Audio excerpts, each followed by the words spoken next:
नमस्ते दोस्तों, मैं Davinder Singh, chartered accountant, simplifying GST. This has been the mantra over my YouTube channel while explaining various GST case laws, circulars, notifications, GST provisions, etc. Friends, today we are going to discuss very important GST case law which has settled many disputes related to section 130 of GST Act. दोस्तों, case law का नाम है state tax officer versus Y Balakrishnan, जो कि decide किया गया है Kerala high court के द्वारा और काफी लेटेस्ट जजमेंट है. डिसाइड किया गया है 29 नवंबर 2021 को. इस केस में जो वाई बालाकृष्णन जी हैं, उनकी गाड़ी जा रही थी. वो एक रजिस्टर्ड पर्सन है. उनकी गाड़ी को रोका गया. उनका सामान उस गाड़ी में था और सेक्शन 130 के अंदर उनको शोकॉज नोटिस दिया गया. कन्फिस्केशन ऑफ गुड्स के लिए उनको शोकॉज नोटिस दिया गया. सेक्शन 129 और सेक्शन 130, इन दोनों सेक्शंस के अंदर गाड़ी को रोका जा सकता है. सेक्शन 129 जनरल, अगर कोई कमी है तो सेक्शन 129 तब इन्वोक किया जाता है, और जो सेक्शन 130 है ये स्ट्रिंजेंट प्रोविजन वाला सेक्शन है और ये तब इन्वोक किया जाता है जब intent to evade payment of tax.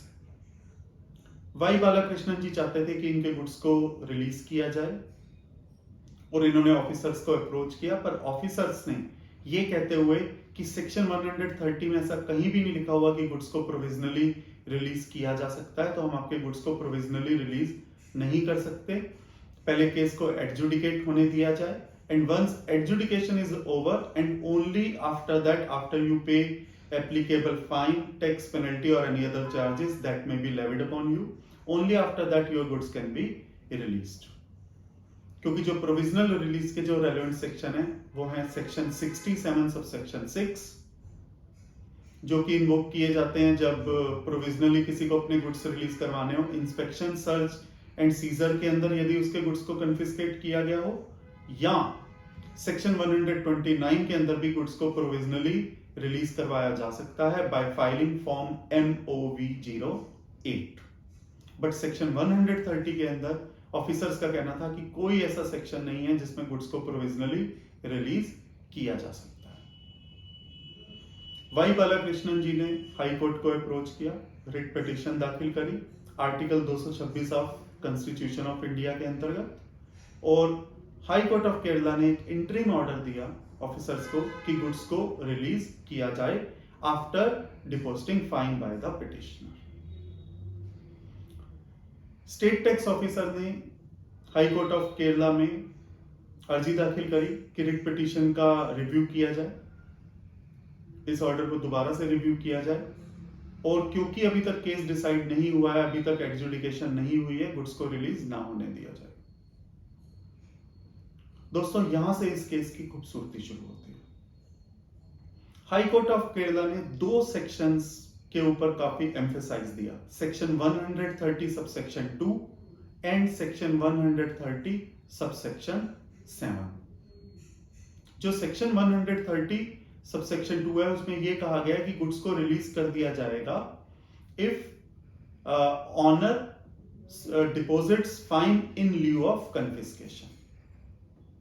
It means goods को रिलीज कर दिया जाएगा यदि ऑनर कन्फिस्केशन के बदले में फाइन जमा करवाता है. दोस्तों, इससे हमें यह समझने को मिलता है कि अभी कन्फिस्केशन नहीं हुआ है तब भी गुड्स को रिलीज किया जा सकता है यदि जो ऑनर ऑफ द गुड्स है वो फाइन जमा करवाता है. और जो वर्ड्स यूज किए गए हैं सेक्शन 130 सबसेक्शन ऑफ 2 में, वो ये किए गए हैं where owner of the goods deposits fine in lieu of confiscation. It means अभी तक कन्फिस्केशन नहीं हुआ है, अभी तक ऑनर ऑफ द गुड्स वही है और गुड्स को रिलीज किया जा सकता है. इट मींस अभी तक कोई एडजुडिकेशन नहीं हुई है, अभी तक ऑनरशिप जो है वो गवर्नमेंट के पास ट्रांसफर नहीं हुई है, अभी तक भी जो टाइटल है वो original owner of the goods का ही है. और एक सेक्शन 130 सबसेक्शन 7 जिसके बीच में लिखा गया है the proper officer after satisfying himself that the confiscated goods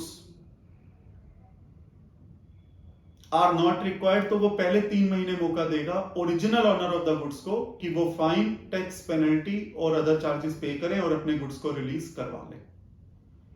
तो सबसेक्शन 7 में जो वर्ड्स यूज हैं वो है confiscated goods. It means adjudication has already happened, goods have already been confiscated, title of the goods has already been transferred in favor of government. Now government is the owner of that goods, and then first preference is being given to the original owner of the goods to pay fine, tax, penalty and other charges and get the goods released.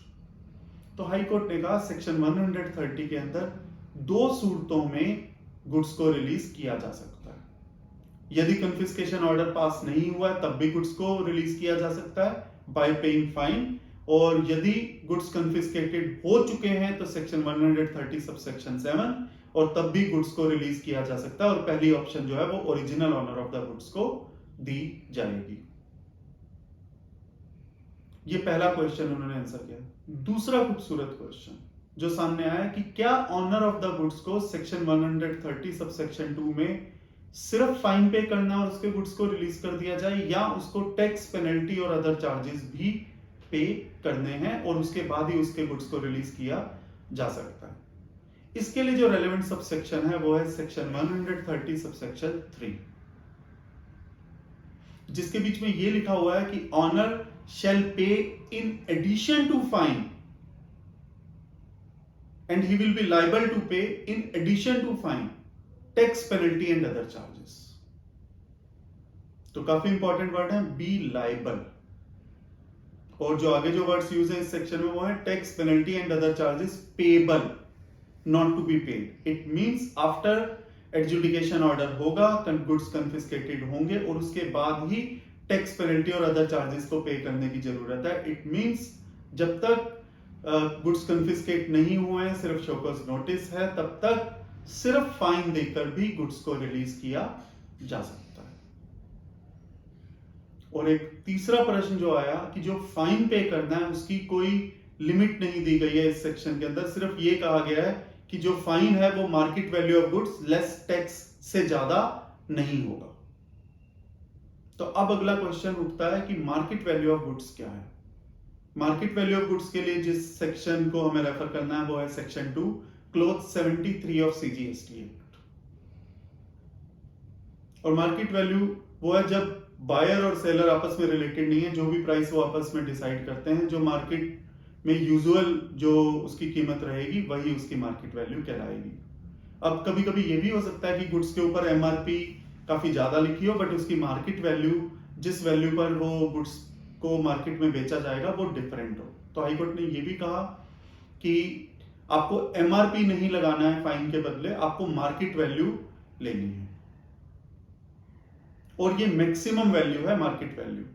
जबकि synergy फर्टिकम private limited case में जो कि Gujarat high court ने case decide किया था, वो कहता कि केस को ग्रेविटी को देखते हुए मार्केट वैल्यू के हिसाब से फाइन को लगाना चाहिए।